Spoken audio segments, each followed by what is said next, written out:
pas à beaucoup de personnes, mais bon, ça sera pour une prochaine fois. En tout cas, je vous remercie d'être présents parmi nous aujourd'hui. Donc, bienvenue à toutes et à tous à cette journée mondiale de sensibilisation à l'autisme. Je tiens tout d'abord à exprimer ma gratitude envers M. Lévy qui est parmi nous aujourd'hui. Leur présence témoigne à leur engagement envers cette cause essentielle. Je tiens également à remercier la mairie d'avoir mis à notre disposition cette salle, permettant ainsi le partage et l'échange lors de cet événement significatif. Fatia Hicham, présidente de l'association. Voilà. En 2022, nous avons pris l'initiative de créer cette association, une démarche motivée par le désir ardent de contribuer à un changement positif dans la vie des personnes touchées par l'autisme. Avec moi, si tu peux mettre le petit organigramme, Ryan. Donc avec moi, un groupe d'amis dévoués, dont le docteur Abdelhadi Zahwani, un éminent nutritionniste qui occupe le poste de vice-président, ainsi que le docteur Abdullah Karbash, docteur en pharmacie et biologiste médical, qui assume le rôle de secrétaire général. Nous sommes également accompagnés de ma fille Hicham Ryan, une éducatrice spécialisée remarquable qui agit en tant que secrétaire général. Également,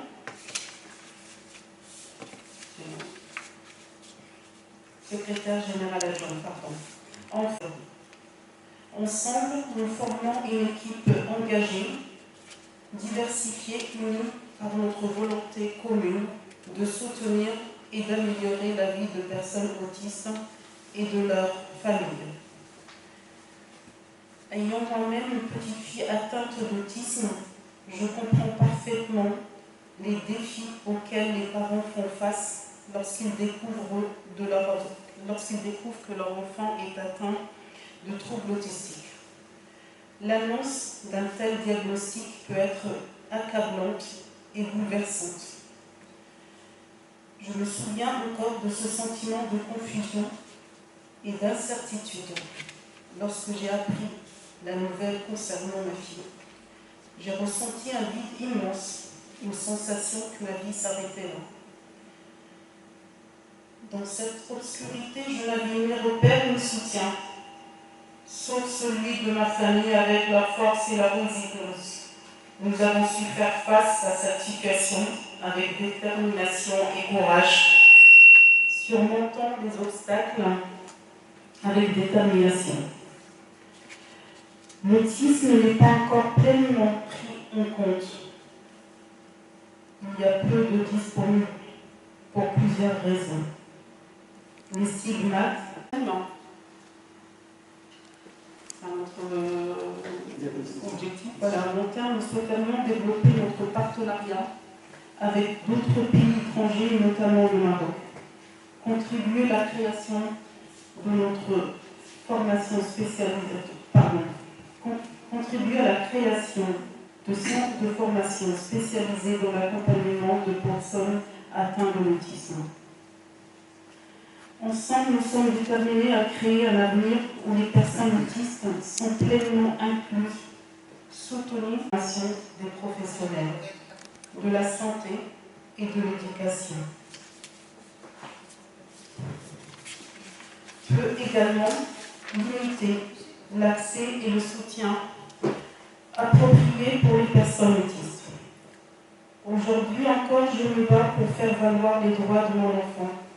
En conclusion, l'émergence de cette association témoigne de notre engagement collectif vers la motivation. Et c'est ainsi que cette association a vu le jour. À présent, permettez-moi de vous exposer quelques-uns de mes objectifs clés. Donc, c'est d'offrir un soutien aux enfants atteints de troubles autistiques ainsi qu'à leurs familles, de partager à travers nos réseaux sociaux un maximum de ressources afin de mieux comprendre l'autisme. Intervenants, merci à tous pour vos écoutes attentives.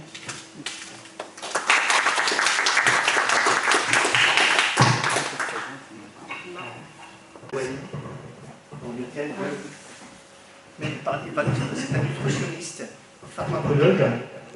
Bon, vraiment, j'arrive pas à citer ce qu'elle a. Elle a un parcours vraiment.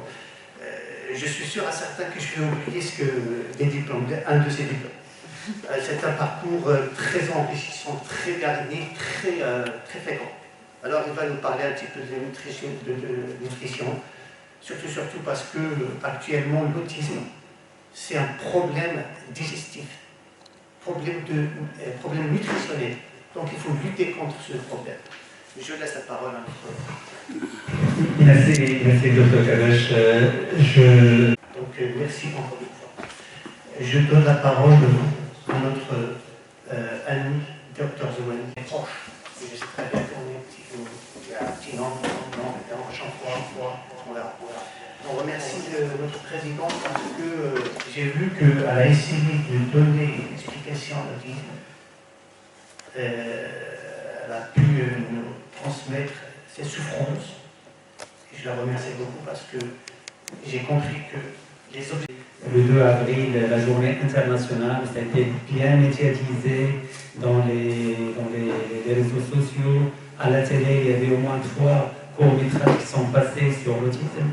Il y avait le déplacement exactement de Madame la ministre dans ce sens-là pour son programme par rapport à l'autisme. Donc c'est vrai que c'est une première édition, c'est une bonne chose. Votre présence, c'est déjà la qualité de votre présence, c'est déjà une chose. La qualité des orateurs, je le remercie. Moi, je ne vais pas être très long, je vais seulement faire une introduction par rapport à l'autisme. Et parce qu'au départ, je leur dis que Madame la Présidente, que je la remercie de façon de nous offrir cette occasion pour que les gens d'Andrézy aussi soient sensibles à cette cause. Donc, je vais faire seulement une introduction pour les personnes qui ne connaissent pas exactement ce qu'est l'autisme. Et après, je laisse les autres orateurs d'aller plus loin dans leur expérience et leur retour exactement d'expérience sur le terrain. La première diapositive, s'il vous plaît. Bon, c'est pour enlever certains clichés. L'autisme n'est pas une maladie. Voilà.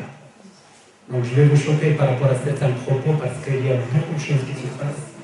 Beaucoup de choses, mais on n'a pas encore la preuve scientifique par rapport à certaines choses. Donc on ne peut pas se permettre exactement de mettre des clichés. Et ce n'est pas une psychose. Il faut qu'on sorte un petit peu de la période où on était exactement... On était tous... malheureusement, surtout les familles, ce qui fait, c'est la souffrance de la personne lui-même, c'est la souffrance. Donc l'autisme, dans sa définition, c'est un trouble très précoce du développement. Donc c'est un trouble de développement. Donc de l'enfant qui se caractérise par des difficultés de communication et des interactions sociales. Donc les caractéristiques, ils varient d'une personne à l'autre, on n'est pas exactement, c'est pourquoi on parle d'un large spectre. C'est pourquoi on parle souvent, vous entendez le mot TSA, ça veut dire les troubles du spectre autistique de l'autisme. Diapositive suivante. Donc les TSA sont des troubles d'origine neurologique. Maintenant, avec la recherche, on a identifié qu'il y a des gènes qui sont responsables, c'est un problème aussi génétique, et qui se déclarent dans les premières années de vie. C'est pourquoi le diagnostic, une autre occasion, je peux expliquer tous les gènes et comment ça se passe et tout ça pour les personnes qui s'intéressent par rapport à la physiopathologie. La diapositive suivante. La suivante, s'il vous plaît. Je vais seulement faire en image, que je traite cette image, que ça soit vraiment très validé. Je l'ai pris du Centre de ressources autisme avec leur autorisation. C'est le CRAIF d'Île-de-France. J'ai travaillé un certain temps avec eux. Maintenant, on a fait une maison d'autisme exactement à Bobigny.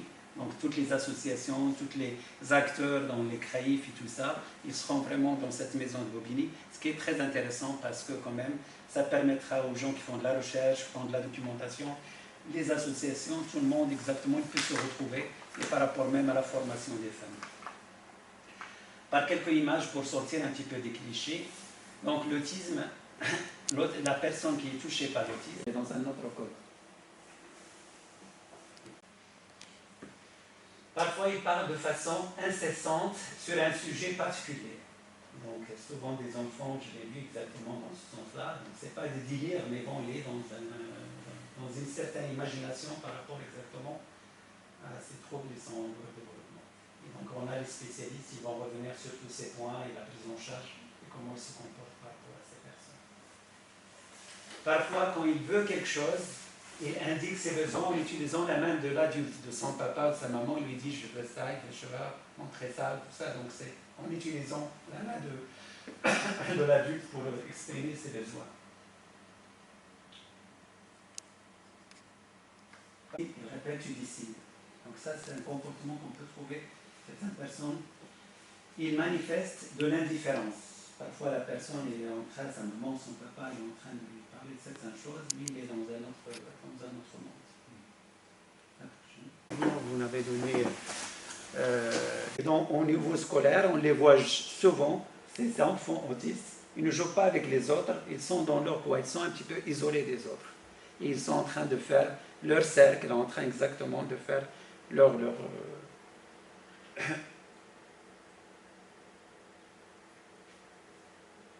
Souvent, ce que je dis aux parents, il faut toujours préparer la personne qui souffre de l'autisme parce que par rapport à un programme donné ou changer un programme, il n'apprécie pas les changements. Et donc, il fait parfois des crises. Donc, il faut bien le préparer avant. Parfois, il présente des comportements bizarres, d'où la sensibilisation à la population, la sensibilisation de tous ces comportements par rapport à la population générale, surtout les enfants, pour qu'il n'y a pas un certain comportement mal fait vis-à-vis de ces enfants. Parfois, il utilise les objets de façon atypique. Vous lui donnez certains jouets, il peut les casser, ou il peut exactement...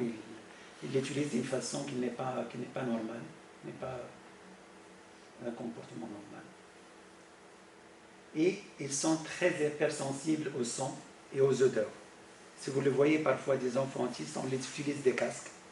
Moi, je me souviens parfois, quand j'utilisais mes enquêtes par rapport au suivi de certains enfants, par rapport à leur mode nutritionnel, parce qu'il y a certains enfants que, malheureusement, la liste des aliments qu'ils prennent est limitée. Et donc, je les vois quand on est dans un système, par exemple, de ME ou quelque chose comme ça, dans une structure, il suffit d'entendre le bruit qui est dans la cuisine, ils font des crises parfois. Et donc, nous, ce qu'on entend parfois, seulement un son de voiture, parfois, c'est encore multiplié 10 fois, 100 fois, c'est certains enfants. Et il y a certains qui sont très, très hypersensibles, ils doivent vivre avec des casques par rapport à ces sons-là, parce que c'est très important par rapport à ces enfants. Et surtout par rapport aussi aux odeurs, il y a ces problèmes par rapport aussi aux odeurs. J'ai essayé de faire un petit peu de recherche biblio pour situer tous ces éléments, et donc j'ai pu conclure que entre 6 mois et 9 mois, les comportements de contact visuel, le comportement d'expression de joie, de sourire, ou des échanges d'expression faciale avec d'autres personnes, ils se manifestent pendant cette période-là. Entre 9 mois et 1 an, il n'y a pas ou peu de réponse à l'appel de son prénom. Quand on l'appelle par son prénom, il ne répond pas, ou il répond parfois. Il n'est pas ou peu de babillage, et pas ou peu de gestes de communication comme le fait de pointer du doigt ou de faire non par sa tête. Quand il arrive à l'âge de 1 an jusqu'à 2 ans, il peut ou pas produire des mots ou des phrases significatives en dehors de l'imitation. Mais à tous les âges, il peut perdre la parole ou les compétences de communication qui est déjà acquise. Il peut perdre le contact visuel, il peut être isolé ou seul, ou la difficulté à interagir avec l'autrui, ou il y a l'obsession débordante ou intense, routine, comportement répétitif, ou parfois ces réactions au bruit, aux lumières, aux textures, aux odeurs, aux couleurs. Donc parmi les objectifs de notre association, et même ici en France, par rapport à d'autres pays, On est en train exactement de travailler sur le carnet de santé avec un certain schéma comme ça, qui était déjà appliqué dans certains pays, où tous ces caractères, on les mettait exactement pour les médecins généralistes ou le pédiatre, et il va cocher exactement les comportements qu'il voit. Ce qui facilite par rapport au pédiatre ou par rapport aux personnes avant, de détecter avant 3 ans, avant 4 ans que la personne elle a des problèmes. Et ça, c'est un outil très intéressant qui permet exactement de diagnostiquer très précocement l'enfant et le prendre en charge. Tant qu'on le prend en charge par rapport à sa scolarité, par rapport exactement à son comportement, par rapport à tout ce qu'on peut exactement pour sa vie, il va réussir ça. Il va vivre une vie normale, sans problème. Il reste 2 diapos. Donc, par rapport à la scolarité, ça vous le savez, il y a une aide auxiliaire de vie qui s'appelle l'AVS. Et donc, ça, dans chaque école, malheureusement, il manque encore des AVS par rapport à ces enfants-là. C'est pourquoi l'intégration au niveau de l'école, ça ne se passe pas facilement. Donc, il y a tous les programmes inclusifs ou pas exclusifs, tous ces programmes-là. Donc, ce n'est pas tout à fait exactement résolu. Pour finir, et à l'heure actuelle, par rapport aux données scientifiques, on a essayé de mettre exactement l'autisme sur toutes les torts. Donc on a dit c'est le vaccin qui est responsable, c'est l'aluminium qui est responsable. Donc preuve actuellement, scientifiquement parlant, rien de preuve. Il y a pas mal de publications, mais tout dépend exactement des écoles. Mais une preuve exactement que le vaccin est responsable de l'autisme, ce n'est pas le cas. Que les caractéristiques psychologiques des parents qui sont transmises exactement, ce n'est pas toujours évident, on n'a pas exactement des éléments par rapport à ça. Donc les parents ne représentent pas un facteur de risque TSA. Il y a des facteurs génétiques, c'est des gènes qui sont responsables de ce problème neurodéveloppemental. La dernière diapo, je pense qu'il reste une seule. Ça, c'est les autistes de haut niveau, l'Asperger. Les 2 orateurs avant, peut-être qu'ils auront l'occasion de m'en parler. Ça, c'est un autre comportement. C'est autre chose. Donc, on a défini pas mal des fausses idées par rapport à ces gens-là. Donc, il y a un comportement bizarre qui est lié à leur atteinte neurologique et biochimique de leur cerveau, mais aussi, ils ont réussi pas mal de choses. Donc, je vous remercie. Je me limite là pour laisser la parole aux 2 orateurs. Merci. C'est pour cela que j'ai senti notre présidente que les objectifs qu'elle a extraits, c'est des souffrances qu'elle a vécues, du manque qu'elle a vécu. Donc elle a essayé de faire que d'autres familles ne souffrent plus et d'être accompagnées. Voilà. Donc comme j'ai dit tout à l'heure, je passe la parole à notre intervenante, Madame Nathalie Cadet. C'est une analyse du comportement. Elle va nous parler sur l'état des lieux de l'autisme en France. Je vous laisse. Merci. Passer la parole à notre intervenante, Madame Nathalie Cadet. C'est pas grave. Le temps que je me branche. Non, mais pas de... Ça fait le job, ok, l'enfant il est là plutôt qu'à l'école, déjà ça on pourrait... Donc moi je m'appelle Nathalie, je suis éducatrice spécialisée depuis 15 ans, ça ne me rajeunit pas, dans les lieux de vie des gens, dans les fonctionnements familiaux, pour les parents, pour les fratries, pour les grands-parents. Donc je me suis lancée en libéral, un petit peu, voilà, en découvrant toutes les joies de l'administration légale et financière française. Bon, avec des loupés, bien sûr, hein, mais c'est comme ça qu'on apprend. Et depuis 6 ans, je suis très contente d'être en libéral et en autonomie parce que je peux choisir les gens avec qui je travaille. Et voilà, et ça, c'est une vraie qualité. Et donc, depuis 2018, je travaille avec Epsilon à l'école. Donc, c'est un organisme qui travaille notamment sur le scolaire, qui a adapté depuis 20 ans des outils pour permettre aux jeunes avec autisme et TND d'apprendre des compétences scolaires. Et maintenant, ils font aussi des recommandations de bonnes pratiques et moi j'interviens à ce niveau-là, au niveau de l'Epsilon. Depuis 2018, je suis formatrice et superviseure chez Epsilon. Nouvellement diplômée depuis le mois d'octobre de l'ONPAC, donc je suis analyste du comportement certifiée. J'en reparlerai un petit peu après parce que c'est une très bonne nouvelle pour la France. Même si nous ne sommes que 151 pour l'instant, mais ça y est. Ça commence à prendre. Donc, moi, je suis très humble, hein, je suis comme tout à chacun, j'ai 15 ans de bouteille, on va dire. Les diplômes, ça ne fait pas vraiment qui je suis. Aujourd'hui, je parle en tant que professionnelle. Je parle aussi en tant que scientifique. Je vais vous expliquer à quel point la science va nous aider à pouvoir accompagner ces enfants. On va parler des sciences de l'apprentissage parce qu'on n'apprend pas n'importe comment. Surtout quand on a un cerveau qui fonctionne autrement. Ça, j'ai envie de dire, c'est comme ça, il n'y a pas de jugement à faire. On fonctionne comme on fonctionne, on est OK. Mais il y a des façons de faire, des façons d'emmener les enfants et les jeunes à apprendre qui vont moins les décourager, qui vont moins leur faire baisser les bras. Et donc ça, c'est important pour nous professionnels de savoir tout ça. Pour dire aux parents, attention, peut-être que là, il faudrait qu'on fasse comme ça ou comme ça le pointage, l'échange d'images, etc., etc. Je parle en tant que libérale aussi parce que je prône aussi l'ouverture des structures. On sait que la fermeture des institutions, c'est une des directions que l'ONU porte pour les enfants porteurs de handicap aujourd'hui. L'inclusion, c'est des mots que vous allez voir de plus en plus. Qu'est-ce que ça veut dire? C'est que les jeunes avec des différences ont toute leur place dans les structures classiques de vie. L'école, le monde du travail, la cité, la ville en général. Ouvrons nos portes, arrêtons de mettre les gens avec des différences dans des coins, perdus au milieu de la cambrousse, où il faut faire 2 km pour aller dans un supermarché, pour aller à la piscine. Moi, c'est ça que je vois tous les jours quand je me déplace. Je parle aussi en tant qu'éducatrice, et pourquoi c'est important? C'est parce que moi, j'ai été aussi avec les jeunes tous les jours, donc c'est aussi des choses que j'ai pu voir et que j'ai pu expérimenter. Je ne suis pas derrière un bureau toute ma journée, voilà, j'ai pu aussi vivre des journées auprès des jeunes. Aujourd'hui, je parle aussi en tant que parent, et ça, je pense que c'est aussi important de le dire, que aussi en tant que parent, on ouvre aussi un nouveau champ au niveau de la compréhension de ce que vivent les familles. Tant qu'on n'a pas d'enfants, bon an, mal an, on rentre chez nous, on fait notre petit repas, notre petit sport, ou pas, notre petite télé, et voilà. Mais quand on devient aussi nous-mêmes parents, on vit aussi ce que c'est que des contingences de vie quotidienne, d'aller faire à manger, d'être fatigué, d'avoir mal dormi, etc., etc. Et ça ouvre quand même, ça ouvre un nouveau champ de compréhension.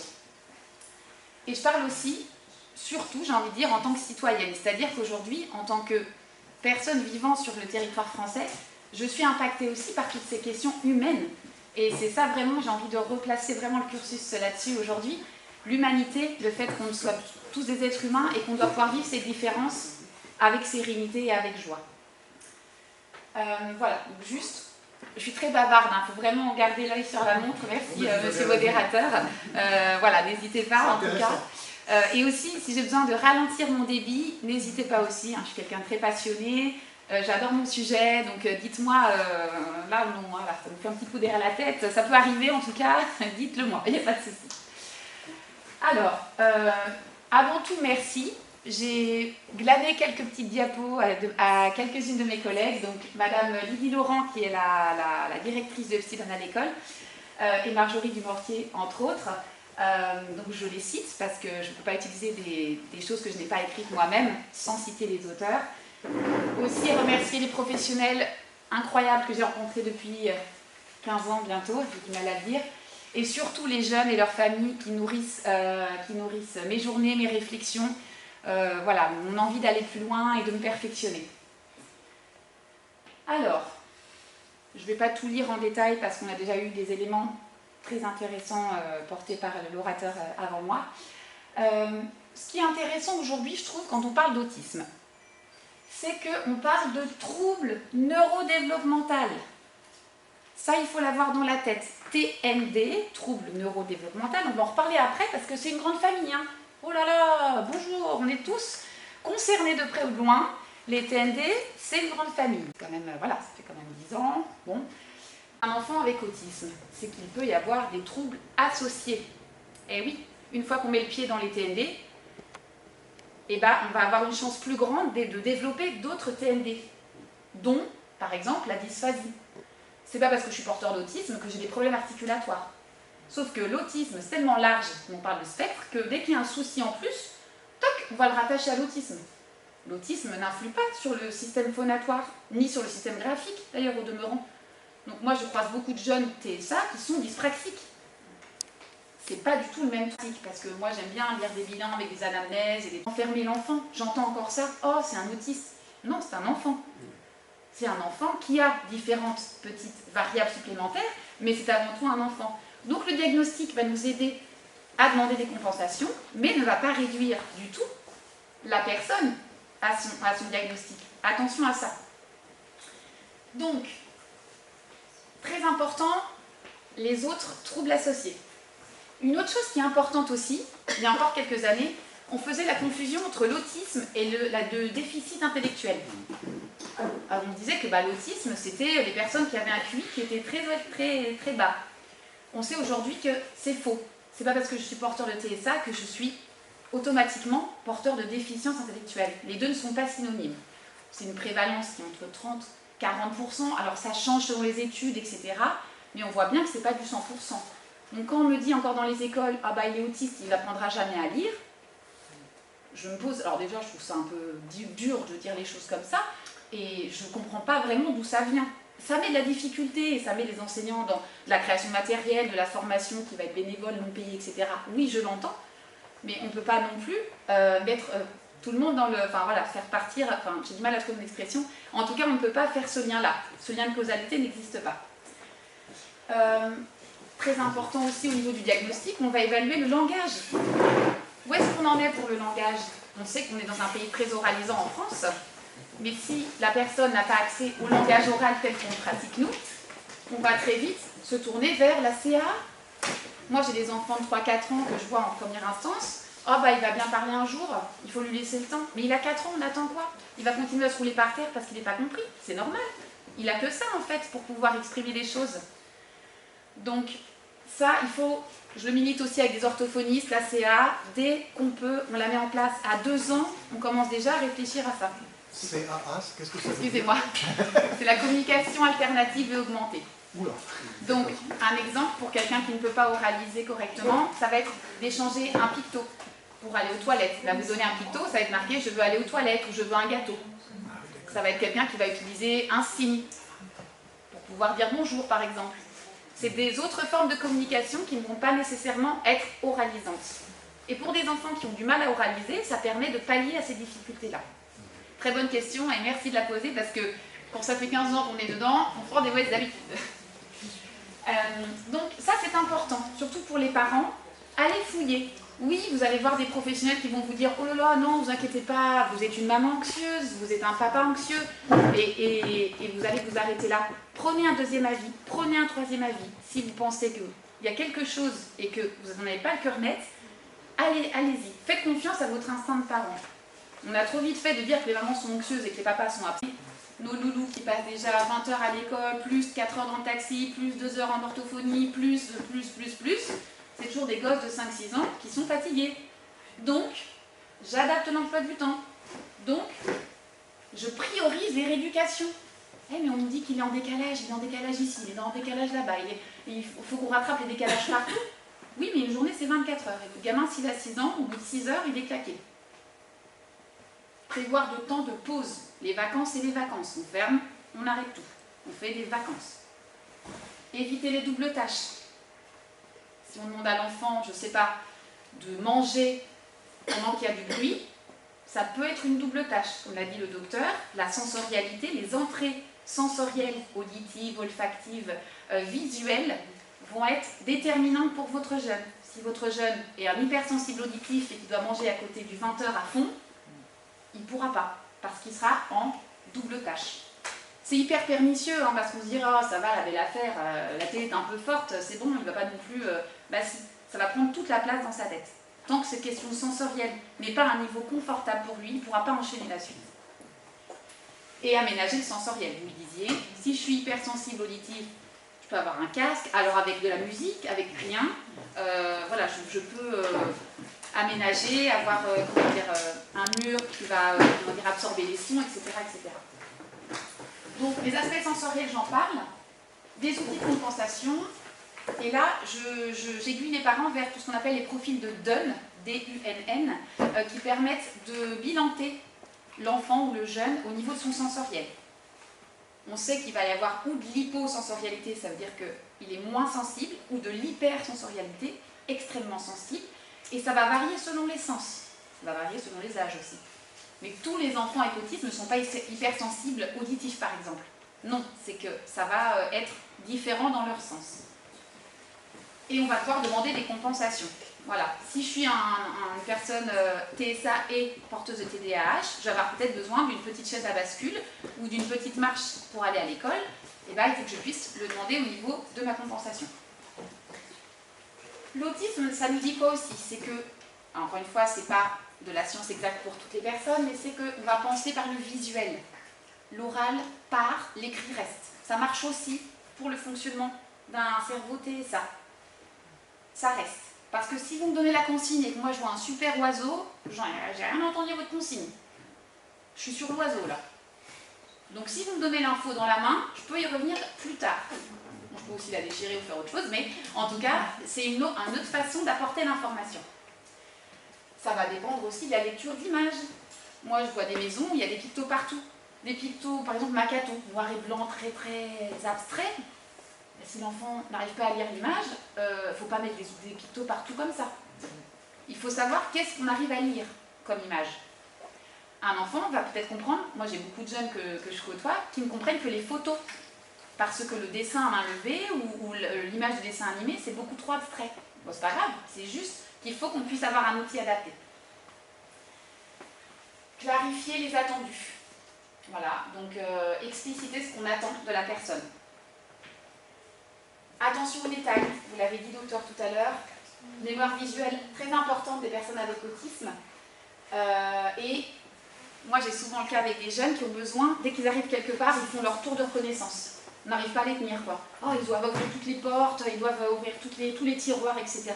C'est une façon de s'approprier l'environnement et de faire une carte mentale. Donc là, il faut laisser la personne faire son 360, j'ai envie de dire, pour mieux connaître le lieu. J'ai eu le cas d'une maman aussi qui m'a dit bon, bah, mon enfant il est à l'école, j'en ai profité pour ranger la chambre, et quand le gamin est rentré de l'école, ça a été la panique. Panique à bord. Où sont mes affaires? L'ampoule avait été changée. Alors l'ampoule, c'est un détail. Jamais on se serait dit que ce détail-là, ça allait ça a été dramatique pour cet enfant. Parce que tout avait été changé jusqu'au détail. Ça a été hyper violent. La maman pensait faire quelque chose de facile pour elle et au final, ça a été très inconfortable pour l'enfant. Et c'est ok. On va se planter. Hein. Je veux dire, il faut bien le dire tout de suite. Hein. Et c'est cool, il n'y a pas de problème.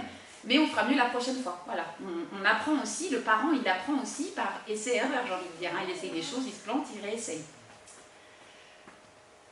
Structuration des activités, on va éviter les temps morts avec des personnes avec TSA. On va essayer de structurer un petit peu, d'avoir un petit peu un fil continu. Tu mets ton pyjama, ensuite on va faire un petit peu de cuisine, après tu vas pouvoir un peu jouer dehors, etc. C'est bien d'avoir un fil qui est toujours là, sous-jacent, qui va un petit peu tenir. Parce que les temps morts, souvent, c'est là où c'est compliqué. Je suis un peu les bras ballants, je ne sais pas trop quoi faire de mes 10 doigts, je vais commencer à faire des bêtises, je dis avec des gros guillemets, parce que c'est des parents qui me disent ça aussi, jouer avec l'eau, ou alors faire déborder la baignoire parce que j'aime bien la patouille, etc. etc. Souvent, c'est un problème de structuration d'activité. Souvent, c'est une demande tout de suite pour les parents, je veux que mon enfant il s'occupe seul, parce que là, je ne suis pas disponible, je suis au téléphone, je suis en train de faire autre chose. Ça, c'est un peu la priorité quand on commence à travailler, c'est comment l'enfant il peut s'occuper seul, avec pas trop de stéréotypes, par exemple. Structurer le temps non plus. C'est un autre taxi aujourd'hui, il n'y a pas d'école, etc., etc. Ça peut être très très compliqué. La maîtresse est malade, etc. Il va falloir le travailler. Les besoins de routine, en tout cas, ça va rassurer la plupart des personnes avec TSA. Structurer l'espace. Un endroit pour une action. J'ai des familles que j'adore, et j'adore les familles avec qui je travaille, où un coup je m'habille dans la salle de bain, un coup c'est la chambre, un coup c'est le couloir, un coup c'est la voiture, parce qu'on est en retard. Très dur à comprendre pour l'enfant. Parce que je m'habille où? Bah ça change. Une fois sur 4 c'est là. Donc comprenez que pour l'enfant, une fois qu'on lui dit habille-toi, il ne sait même pas très bien où est-ce qu'il doit se déplacer. Donc on essaye de structurer l'espace. Les préférences, c'est là où le travail entre les professionnels et les parents, il va être fondamental. Qu'est-ce qu'il aime, votre jeune? Quel est son monde merveilleux? Qu'est-ce qu'il fait vibrer plus que tout? En texture, en musique, en jeu, en activité. Si on le laisse tout seul, c'est quoi son kiff, entre guillemets? Ça va être important de connaître la personne, ses préférences. Et aussi, comment elle va pouvoir approcher les autres. Voilà, peut-être que le comportement d'approche, ça va être de toucher, justement le fait de prendre la main, c'est une façon déjà d'entrer en contact avec quelqu'un d'autre, et ça peut être déjà des comportements à connaître. On a des petits control freaks, en anglais ça veut dire les petits fous du contrôle. Ça fait partie aussi de la rigidité mentale. Il y en a certains qui ont besoin de choisir. On va laisser des choix. Quel stylo tu veux prendre, quel pantalon tu veux mettre, dans quel parc on va. Laissons des choix, laissons les personnes choisir. Ça favorise l'autonomie, l'autogestion de la personne. Et ça, c'est super important. J'en parlerai, je ne sais pas, ça c'est un petit peu long, mais le respect de la personne, c'est le numéro 1. Qu'on soit professionnel ou qu'on soit parent. La personne, elle est compétente, quel que soit son âge, quelles que soient ses difficultés. On part toujours des compétences de la personne. On change vraiment de paradigme. Là, on est sur une vision positive. Respect de la liberté. Et dès que la personne peut échanger, on va lui poser des questions, lui demander directement. Est-ce que toi, tu as envie de travailler là-dessus? Qu'est-ce que tu as envie de faire plus tard? On va essayer vraiment de coécrire le projet de vie avec la personne. Moi-même, je ne suis pas porteuse d'autisme, mais je pense que c'est aussi très important de pouvoir écouter des témoignages de personnes qui fonctionnent avec un cerveau autistique. Laissons les gens concernés nous parler de ce qui se passe dans leur tête. Gardons cette humilité. Moi, je ne suis pas porteuse d'autisme, je ne peux que parler en périphérie. Dès que je peux, surtout quand je fais des formations sur des journées entières, je mets des grandes vidéos sur des personnes qui vont parler de ce qui se passe dans leur tête. Et on va aussi pouvoir avoir en tête les points d'appui et les difficultés. Les stéréotypies, c'est aussi des comportements répétitifs qu'on va pouvoir observer chez les personnes avec autisme. Ça peut être des besoins pour la personne. Donc le but, ça ne va pas forcément être de dire on veut qu'il arrête de faire ça, notre fils, on n'en peut plus qu'il fasse ça. Oui, c'est vrai que ça peut être gênant. On va peut-être travailler sur la contextualisation. Quand est-ce que c'est OK? Et puis quand est-ce qu'on va essayer d'apprendre d'avoir les mains calmes, par exemple? Parce que si je suis à l'école, je vais peut-être essayer d'avoir mes mains bien calmes, pour pouvoir prendre un stylo, pour pouvoir tenir la main d'un pote. Par contre, en récréation, si je vais à côté de mon petit arbre et que je me fais mon petit flapping, personne ne viendra m'embêter. Donc on va essayer de travailler ça aussi avec les jeunes. L'idéal aussi, c'est de pouvoir travailler sur la demande, que le jeune puisse nous dire, et moi j'avais des jeunes comme ça, moi là j'ai envie d'aller jouer avec, par exemple, la machine à laver. Ah, là c'est pas le moment. Je te mets un timer, et après, et donc la machine à laver, il faisait ce qu'il voulait, je crois qu'il mettait sa main dessus, il regardait, il tournait, ça vibrait. Oh, pas de souci, mais on ne peut pas toujours donner accès à n'importe quel moment à ça. Et c'est là où le nœud peut se jouer aussi, les troubles du comportement, qui peuvent être très déroutants vu de l'extérieur. Souvent, voire tout le temps, un comportement problème, c'est une communication qui n'est pas fonctionnelle. Et nous, en tant que professionnels, notre boulot, ça va être de trouver le sous-titre. L'enfant qui se roule par terre devant les bonbons, ça va plutôt être « je veux des bonbons ». Quelqu'un qui va peut-être se taper la tête contre les murs, elle va peut-être avoir mal aux dents. Donc nous, notre boulot aussi, en tant qu'analyse du comportement, ça va être de trouver la cause de ces comportements problèmes, qui n'arrivent pas de nulle part. S'ils arrivent, c'est qu'il y a une raison pour laquelle ils sont là. Et aussi, ce qui va nous aider par rapport à ces comportements problèmes, ça va être le fait de demander l'arrêt. Stop, on arrête tout. Alors, je peux donner un picto, je peux faire un geste, mais il faut que je puisse moi-même arrêter une situation. Et aussi pouvoir demander de l'aide. Pour certains jeunes, c'est très très compliqué de demander de l'aide, et ça fait partie vraiment des compétences à développer dès qu'on peut. Alors, en France, on a encore une vision hyper déficitaire du handicap. On va en reparler un petit peu tout à l'heure, ça s'appelle le modèle médical du handicap. Aujourd'hui, c'est encore un drame personnel. Comme vous le disiez très justement, Madame Hicham tout à l'heure, on a l'impression que, tout s'effondre. C'est un drame personnel quand on nous apprend que notre enfant est porteur du handicap, notamment aussi de l'autisme. En France, comme disait le docteur, la résistance est forte. Les patients psychanalytiques sont encore ancrés, même s'ils commencent à diminuer de plus en plus. Donc, moi, ce que je conseille toujours, c'est de rester près des familles. On va en reparler après, que l'alliance avec les familles, c'est ça qui va être déterminant. Aujourd'hui, l'approche comportementale et la psychoéducation n'est pas reconnue comme soin par la Sécu. C'est là où le nœud se sert, c'est-à-dire qu'on n'a pas de remboursement de frais. Donc, ça coûte très cher tout ça. Comment font les familles s'il n'y a pas de sous? En France, aujourd'hui, un seul master en psychologie comportementale. On a 30 universités qui délivrent des masters de psychologie. Un seul sur 30 fait de la psychologie comportementale. Je vais vous proposer des petites diapos pour changer de point de vue sur l'autisme. Alors, imaginons un enfant de 8 ans, porteur d'autisme. il y a un très fort intérêt pour les super-héros. Il parle tout le temps des super-héros, etc.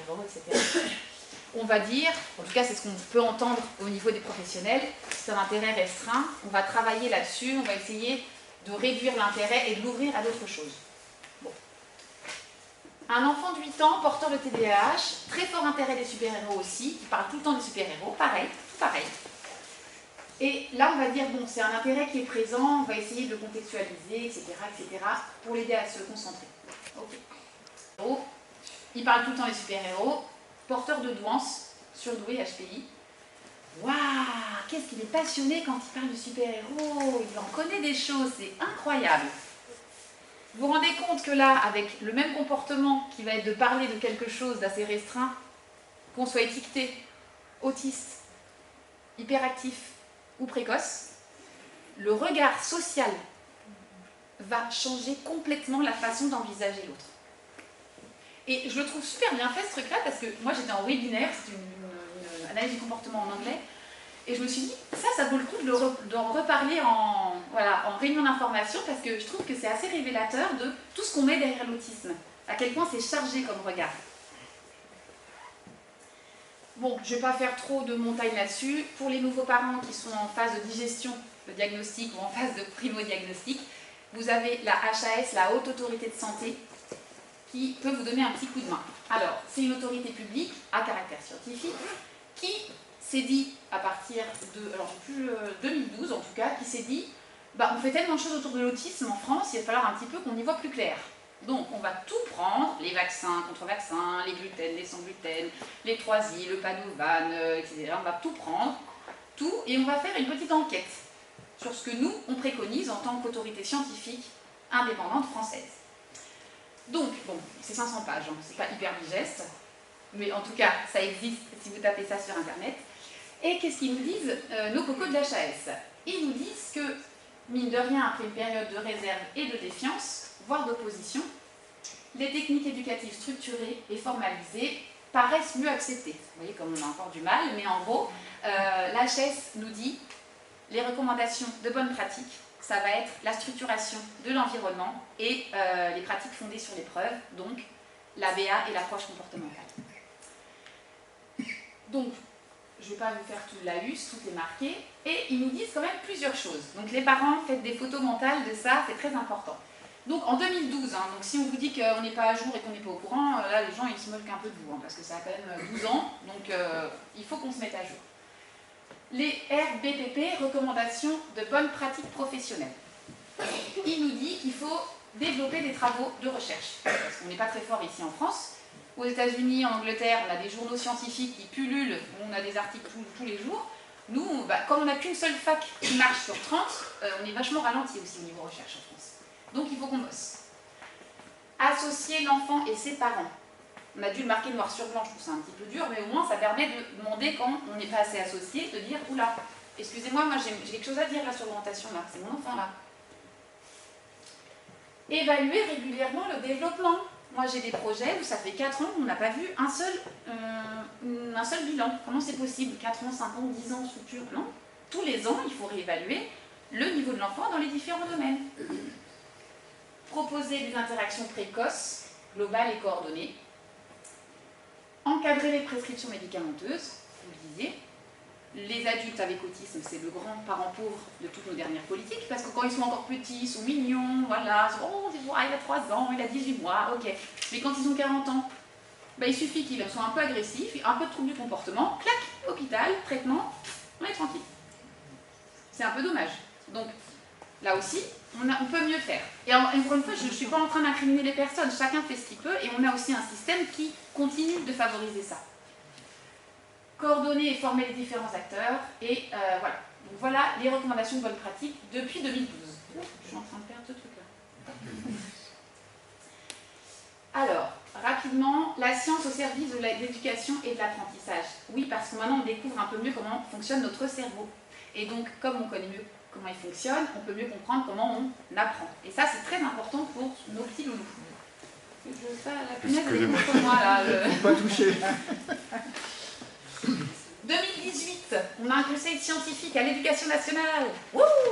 Bon, on a encore du boulot, hein, on est encore dans des primo-recherche, mais on commence à mettre de la science dans l'apprentissage. Ça, c'est une très bonne nouvelle pour nous.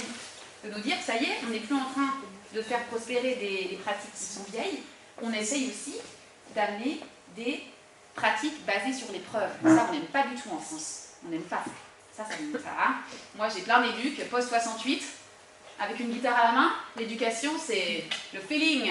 C'est bien le feeling, hein. Mais nous, on est là pour être efficace. Hein. On n'a pas le temps d'avoir du feeling. C'est tout de suite que les enfants ils doivent apprendre des choses. Donc, je vous laisse aller. On a des choses. Je ne vais pas faire le laïus vraiment sur l'analyse appliquée du comportement. Je vous laisse chercher aujourd'hui. C'est pas mal documenté, de plus en plus en français. Ça fait un moment qu'on est sur le coup. Hein. Pavlov, c'est 1890. Ce sont les débuts. On a eu énormément, une histoire très chargée aussi, avec des dérives qui ont été importantes dans les années 50, 60 aux États-Unis, qui ont permis des choses splendides, comme je vais vous montrer tout à l'heure, un code éthique traduit en français, ça y est, pour pouvoir avoir des balises au niveau de la pratique professionnelle. Et ça, c'est très important de se dire qu'on a un minimum d'intégrité, de respect inconditionnel à donner aux gens qu'on accompagne tous les jours. Et je milite et je vais vous montrer la couverture. Je suis super fière d'en parler parce qu'on ne peut plus dire qu'on ne sait pas. Ça, il est traduit. C'est bon, ça fait 50 ans qu'il est là, bon, on l'a traduit depuis 2 ans, on peut l'acheter, il n'y a plus d'excuses en fait. Donc voilà, je ne vais pas vous faire le laïus, en plus je serai là jusqu'à ce soir, voilà, je ne vais pas vous garder non plus, mais en tout cas, il y a eu différentes phases, et nous aujourd'hui, le but c'est de pouvoir travailler avec des principes scientifiques efficaces auprès des personnes, c'est un peu le savoir-faire technique, avec un savoir-être, de l'éthique, de la bienveillance, de la compassion. Et ça, c'est très nouveau aussi en France. On appelle ça les soft skills. Les autres, on appelle ça les hard skills, la technique, savoir-faire, savoir-être. Et autant le savoir-faire, on le développe en tant que scientifique, autant le savoir-être, le fait d'être en relation avec les autres, ça, c'est des choses qu'on doit développer vraiment tous les jours. Je ne vais pas non plus vous faire le live sur l'ABA. Je voulais juste, à main levée, là, vous poser une petite question. Êtes-vous, vous-même ou quelqu'un de votre entourage, concerné par des troubles du neurodéveloppement? À main levée, là.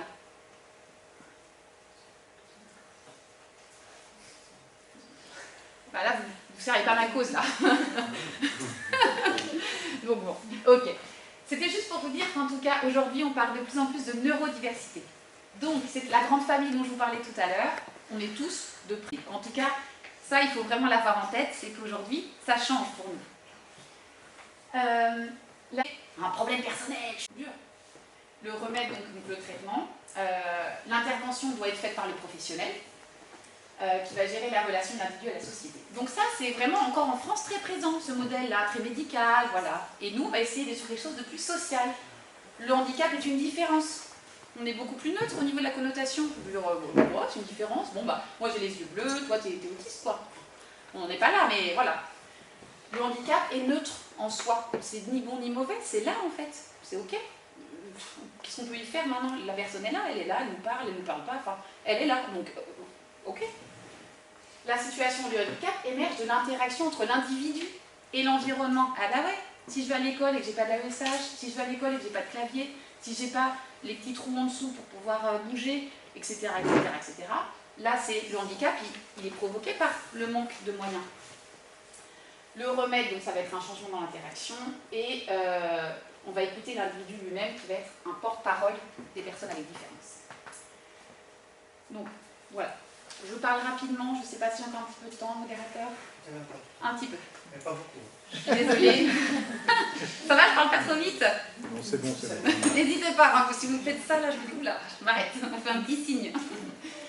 Donc, là, je vous ai parlé un peu du côté professionnel, veille, les dernières nouveautés, et nos familles. Parce qu'on parle beaucoup des familles, mais c'est elles qui sont concernées. Donc, l'évolution de la place des parents.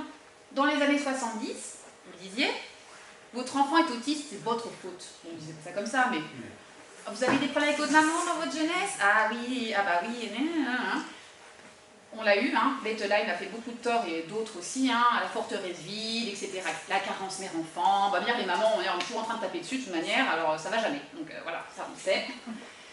Donc là, la vision des parents, c'était des gens qui ne savaient pas faire, qui étaient responsables. Bah oui, alors comme ça, bah, c'est foutu, hein, là je vois pas comment on peut faire pire.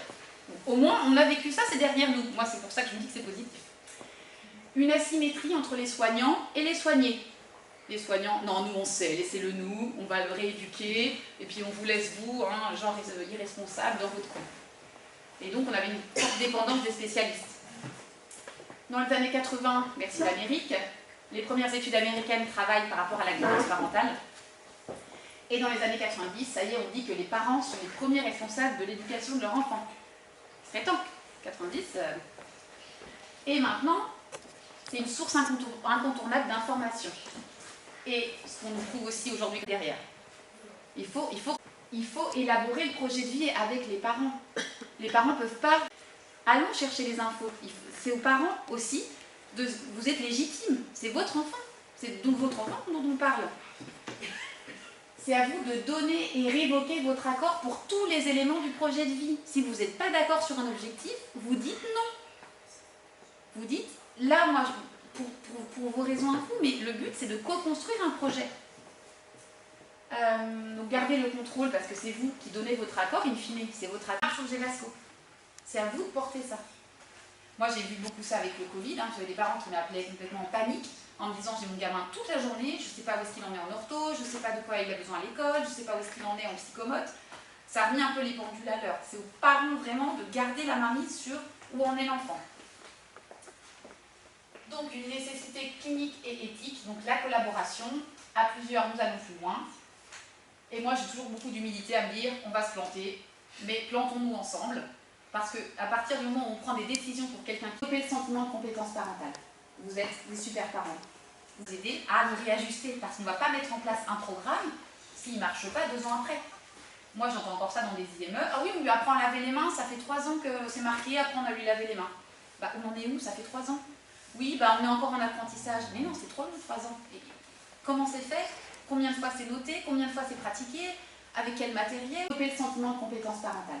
Vous êtes des super parents.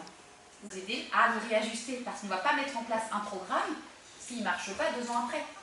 Moi, j'entends encore ça dans des IME. Ah oui, on lui apprend à laver les mains, ça fait 3 ans que c'est marqué, apprendre à lui laver les mains. Bah on en est où? Ça fait 3 ans. Oui, bah on est encore en apprentissage. Mais non, c'est trop long, 3 ans. Et comment c'est fait? Combien de fois c'est noté, combien de fois c'est pratiqué, avec quel matériel? Qui sont à l'école, anticiper les rendez-vous. N'arrivez pas tout seul, pas préparé. Vous arrivez. Nutrition, évacuation, si déjà il y a un loupé, c'est la plus... Des fois on n'a pas le choix, hein, voilà. Mais si vous, les parents, vous préparez un maximum ce que vous voulez, après on peut vous dire que c'est pas possible pour différentes raisons, mais au moins vous auriez eu la place de donner votre voix. Ça c'est important. Continuez à faire n'importe quoi dans cette situation. Il faut travailler avec ça. Bienveillance inconditionnelle pour soi. Et ça, on ne le dit pas. Soyez votre meilleur ami. Qu'est-ce que vous diriez à votre meilleur ami le jour où vous vous mettez en colère parce que vous n'en pouvez plus? Vous diriez, oh bah t'as fait ce que t'as pu, c'est génial. Est-ce que vous vous dites ça à vous, en vrai? Bah non, on dit qu'on est nul, qu'on n'arrive pas à gérer, qu'on est vraiment manque rien, etc., etc. Le travail commence là. Soyez votre meilleur ami. C'est super dur, hein. Moi je le dis, mais j'ai du mal à le faire. Hein. Donc, le code éthique, je vais finir pour ça. Voilà, 40 € en français, un espoir de déontologie. Vraiment, ça va pour les familles aussi, de pouvoir demander des pratiques maintenant respectueuses, bienveillantes. C'est très important. Les principes fondamentaux, donc éthique, ne pas nuire. Donc, si j'ai une situation déjà compliquée, je ne vais pas en plus la gratiner. Moi, j'ai encore des institutions qui font des informations préoccupantes parce que l'enfant joue avec les yeux des poupées. Donc, on met l'aide sociale à l'enfance en plus, déjà dans une situation très compliquée. Là, ça devient très compliqué. Respecter l'autonomie de la personne. La personne sait faire des choses. On profite à d'autres. Ça veut dire que nous, on va utiliser toutes nos ressources pour faire profiter les personnes. Ça, je crois que c'est le plus important pour moi. Être juste, ça veut dire traiter les autres comme vous voulez qu'on vous traite. Alors moi je suis quelqu'un d'inconflictuel, je suis quelqu'un de plein de trucs, mais alors même si on n'est pas d'accord, on reste respectueux, on va croiser les gens, même les gens avec qui on n'est pas d'accord, les familles, les institutions, les instances, on reste respectueux, on reste cordial, même si on n'est pas d'accord, et on traite les autres comme on voudrait qu'on nous traite. Voilà. Être fidèle à ses principes, à ses valeurs, vraiment garder la ligne directrice pour ça. Prôner la dignité. la dignité des autres, en tout temps. Qu'est-ce qu'on ferait si notre enfant il pétait les plombs au milieu de tout le monde? Qu'est-ce qu'on ferait si notre enfant il se faisait caca dessus?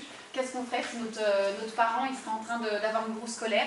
Il faut qu'on puisse travailler avec les gens comme on travaillerait pour nos proches. Traiter les autres aussi, les petites choses de la vie. Se réjouir des petites victoires. Tous les petits pas, les petites avancées, un regard dans les yeux, un petit picto, un petit câlin dans les bras, tout ça, réjouissons-nous de ces petites victoires. Visez les étoiles, en tout cas entre guillemets, ayez des hautes attentes pour votre enfant, alors peut-être pas d'être astronaute, hein, si jamais il a du mal à lire, etc., mais d'avoir des attentes réalistes, mais possibles. Il pourra peut-être avoir un métier, il pourra peut-être vivre semi-autonome, etc., etc. Restez proche de votre jeune et de ce monde merveilleux. Restez proche de votre jeune, de ses besoins et de votre jeune. Vous avez le droit, et il a le droit, votre enfant, à un traitement efficace. Donc ça, il faut pouvoir militer pour ça. Et le consentement éclairé, c'est vous qui donnez votre accord. Prendre des infos, poser des questions, rencontrer des pros, visiter des établissements. Voilà, vous prenez toutes les infos dont vous avez besoin. Merci de votre attention, de votre temps. Restez comme vous êtes. Belle route à vous en tout cas. Et si besoin, n'hésitez pas à me contacter. Et bonne continuation.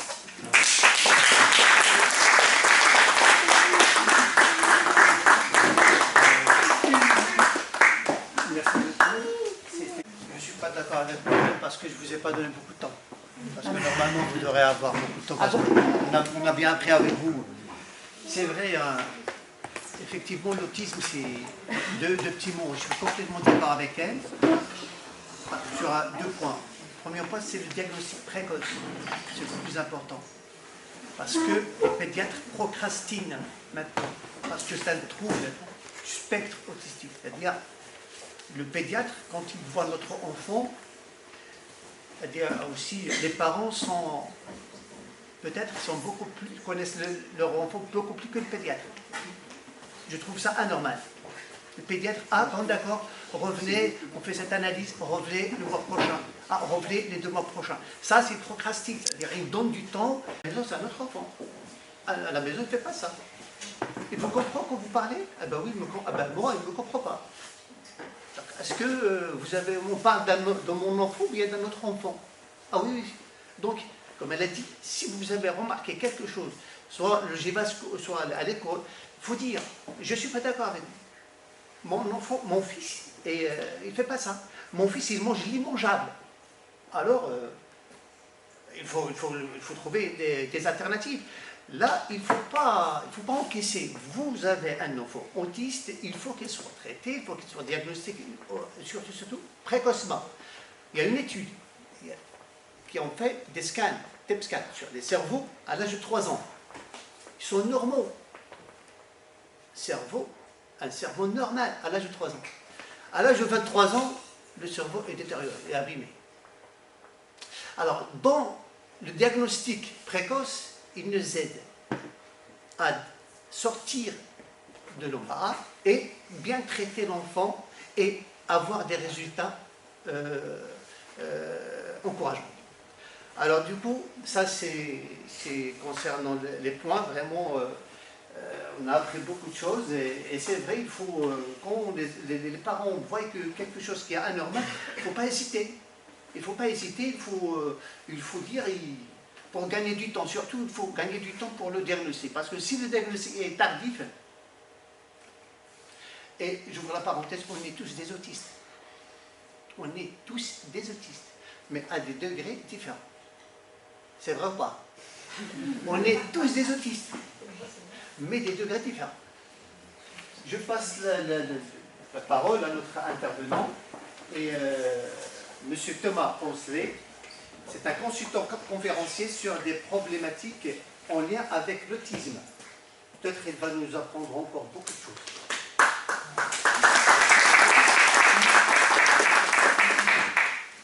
Bonjour à tous, du coup, je suis Thomas Poncelet, donc on avait dit que du coup il y avait quelque chose, une nouvelle dynamique qui s'installait depuis quelques temps, ça a été dit juste à l'intervention d'avant, c'était que de laisser aussi la parole aux personnes concernées.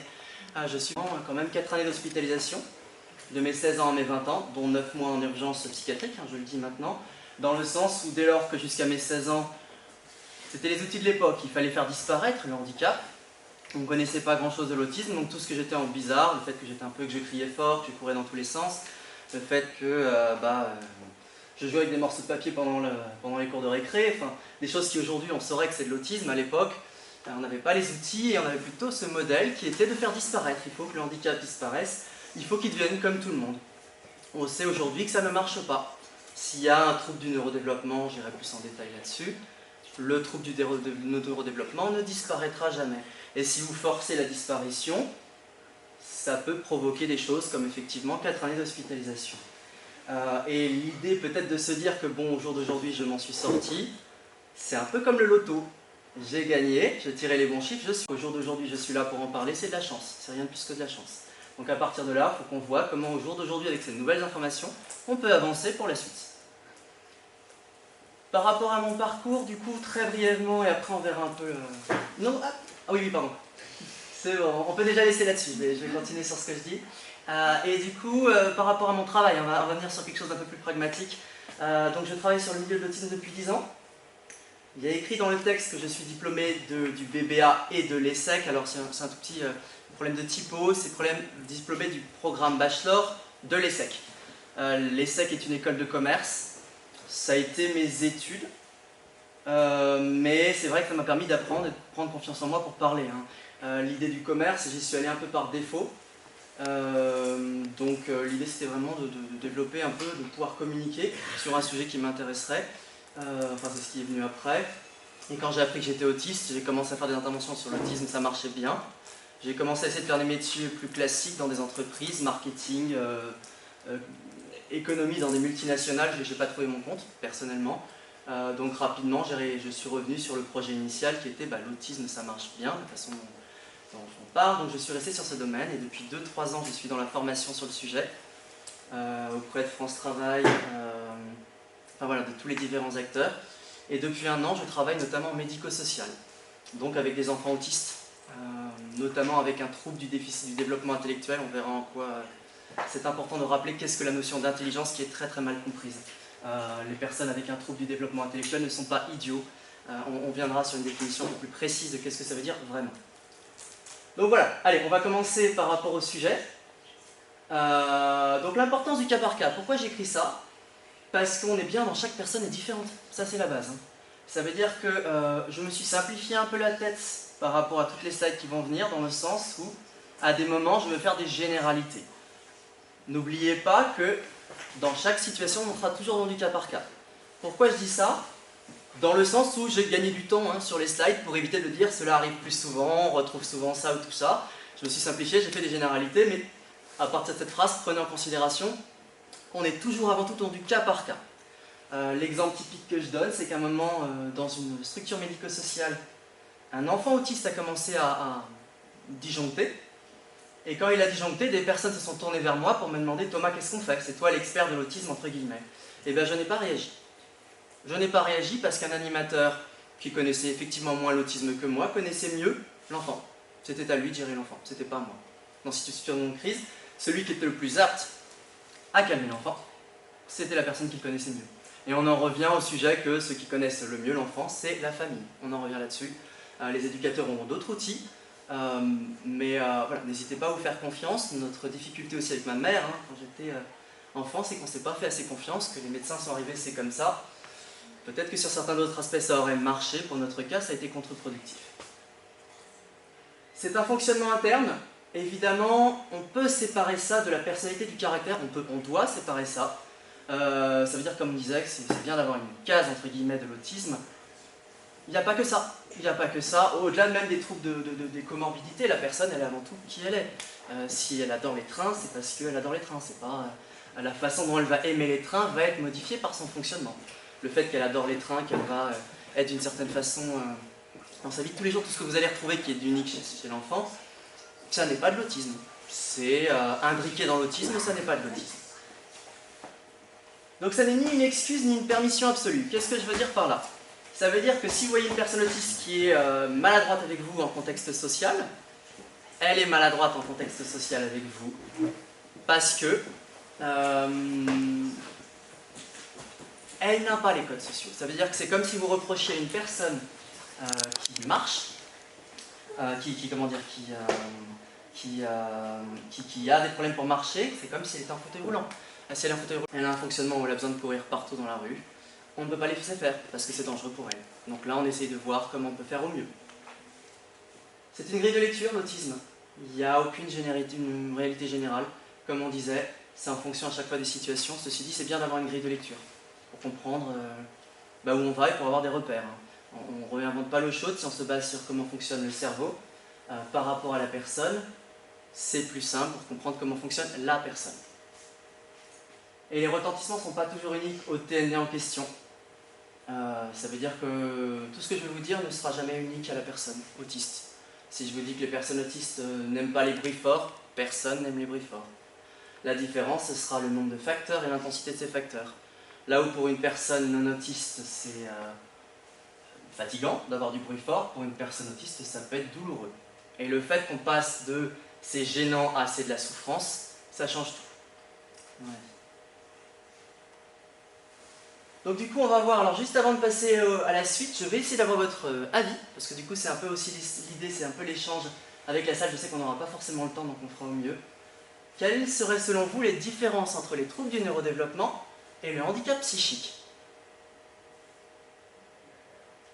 Parce que du coup, trouble du neurodéveloppement, c'est nouveau, c'est quand on part du principe que c'est un fonctionnement. En quoi ça peut être différent d'un handicap psychique?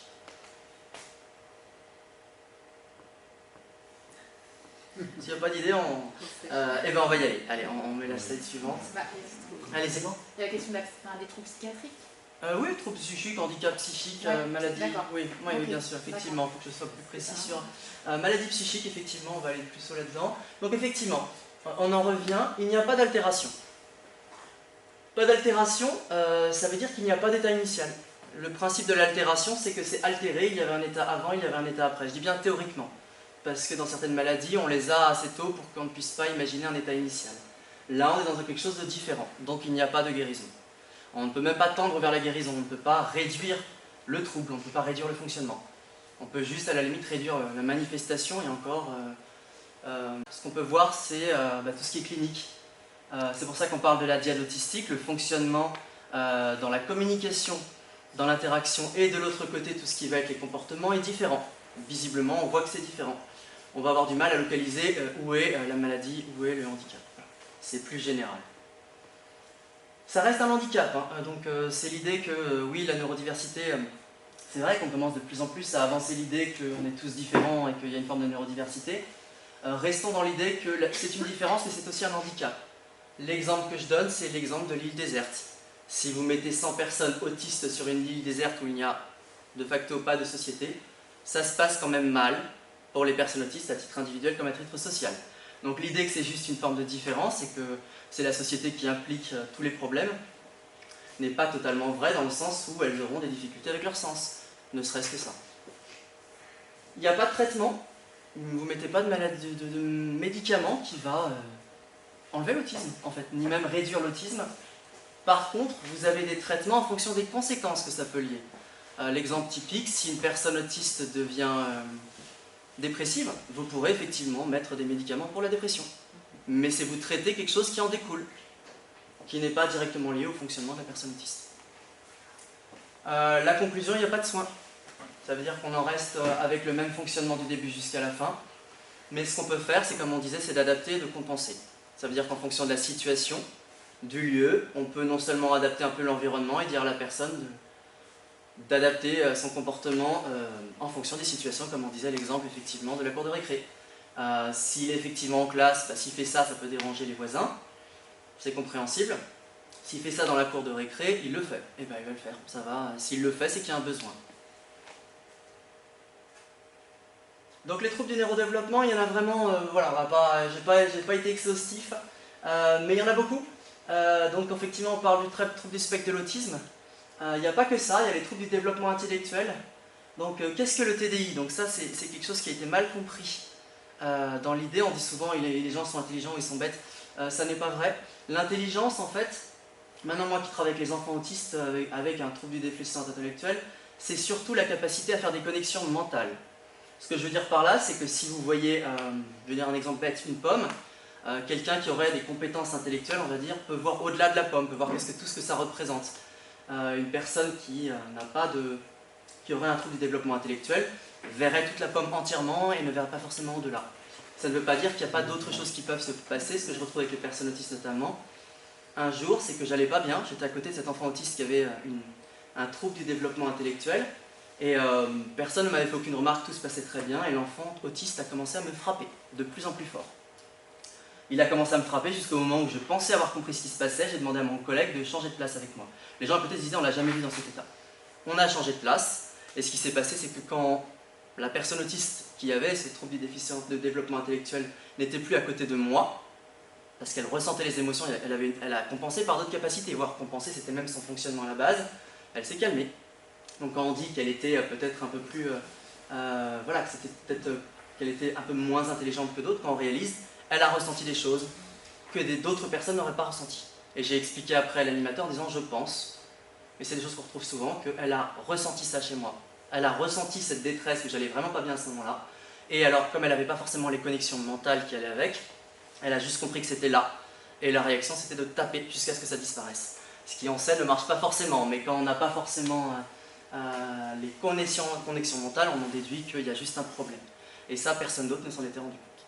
Donc du coup, il faut vraiment faire attention avec cette notion de TDI, dans le sens où quand je travaille avec ces enfants autistes, ils ont des compétences sur des domaines spécifiques et des intuitions et des émotions et des sens qui peuvent être exceptionnels.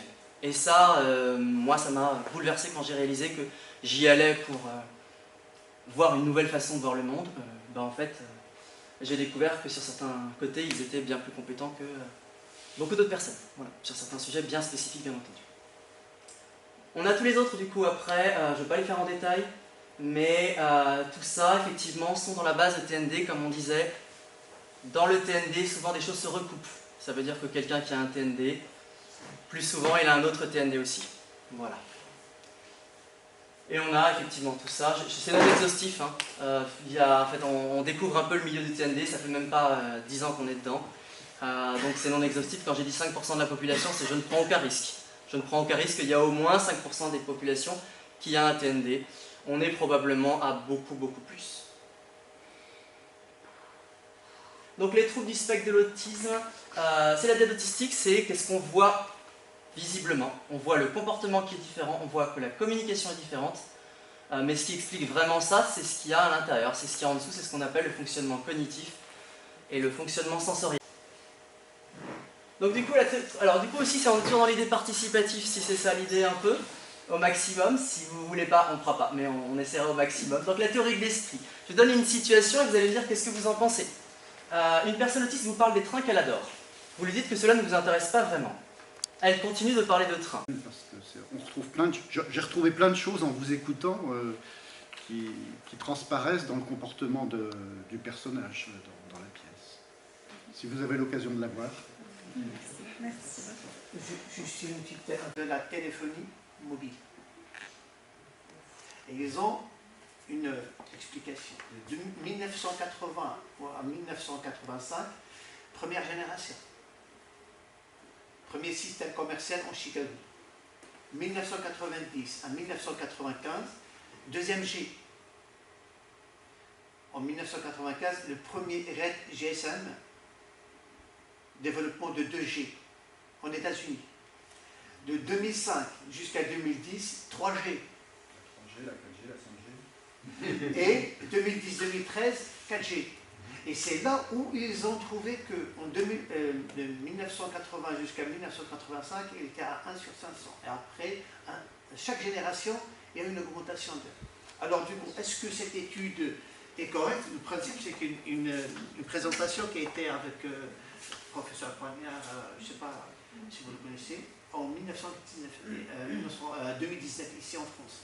Et la présentatrice était espagnole, hein, c'est un pédiatre et de psychiatre espagnol. Alors du coup, j'aimerais bien cette information vous dire, mais est-ce que c'est correct ou pas mais ça donne quand même à réfléchir. Les causes c'est multifactoriel, multifactoriel et qui peut engendrer différentes difficultés au niveau du comportement de l'enfant, la santé, et ainsi de suite. Les causes, voilà, c'est pas... Le premier intervenant évoquait des facteurs génétiques. Oui, oui, il y a des jeunes qui étaient identifiés dans ce sens-là, oui. Par rapport à l'autisme. Éphémère, ça s'appelle éphémère. C'est Oui. Est-ce qu'il existe des, je dirais pas des formations, mais des systèmes? Fais le relais avec eux. S'ils ne sont pas là, je vais essayer de faire le relais. Voilà, c'est ça. Je vais entrer. Tout à fait. Il faut sensibiliser même les médecins. Parce que comme elle a déjà abordé, notre intervenante, que la famille, les familles connaissent... Il faut des spécialistes à inviter.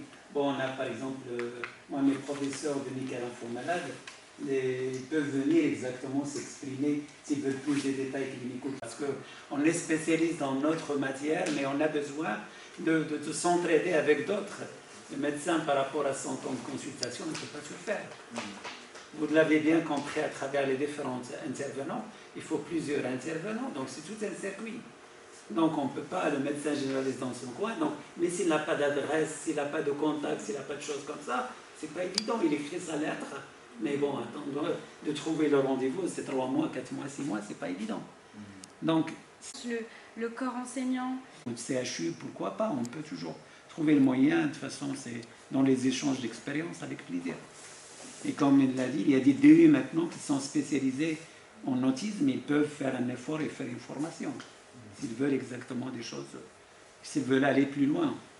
Je pense aussi notamment intervenir, pas toujours, et ils ne sont pas accompagnés, et ils ne sont pas forcément formés, donc ils sont aussi en difficulté. Donc je pense que c'est important de pouvoir les relayer aussi pour qu'ils puissent au mieux accompagner ces jeunes, permettre aussi à ce que toute la classe puisse avancer ensemble, sensibiliser aussi les jeunes, parce que parfois c'est déroutant, voilà, d'avoir un jeune qui est différent. On voit beaucoup de harcèlement à l'école et il faut intervenir. Et les professeurs sont en mesure d'intervenir si on leur donne aussi les cartes en main. Si je me permets aussi. Pour ça, exactement. Oui, c'est ça, mais souvent le CRAI fait ça gratuitement. Voilà, il faut que l'association identifie les familles. Et souvent, ils cherchent des salles. Enfin voilà, ils font des formations gratuites et ils cherchent des salles qui font des formations justement et qui forment ces professionnels-là à des troubles voilà, qu'ils peuvent rencontrer. Et voilà, moi je travaille avec des tout petits enfants autistes, donc voilà, c'est cette fois-ci sur scène. Voilà, donc il y a plein de trucs qui sont faits et qui sont mis en place. Et là, de toute façon, ça va de soi. Parce que la a des difficultés à trouver des salles. Non, c'est pourquoi l'écran il se casse pas le doigt. À condition de ne pas le toucher. Il ne faut pas toucher l'écran. Je pense pouvoir amener. Ben, c'est eux qui sont sollicités. Bien sûr. Ben oui, qui sont sollicités. On peut leur donner des directives, mais derrière, c'est à eux de travailler. Ben voilà, c'est ça, c'est le service social qui vous a informé, le service de la santé, oui. Non, mais il y a dans ce sens-là. De toute façon, ce qu'on a fait à Argenteuil, on a signé avec le service social de la mairie d'Argenteuil une convention. Et c'est le même principe qu'il faut restaurer ici. Une fois qu'il y a ça, de toute façon, la mairie, elle en parle aussi, ou les uns les autres, qu'on a une association qui s'occupe des enfants autistes ou des autistes, comme ça fait partie un petit peu. Qu'on sache sur Andrézy combien il y a de prestations. Ben, c'est le travail qu'on va commencer à faire. Vous allez commencer à faire, mais c'est le service social. Ça veut dire plusieurs centaines. Oui. Justement, ceux qui sont diagnostiqués. Juste à côté de moi, elle avait un enfant qui était autiste. D'où l'importance. Voilà, c'est ça. Et donc, elle va essayer de voir avec d'autres parents qui ont d'autres enfants autistes pour éventuellement se réunir de temps en temps et puis dire. Ouais, c'est Robin. Oui,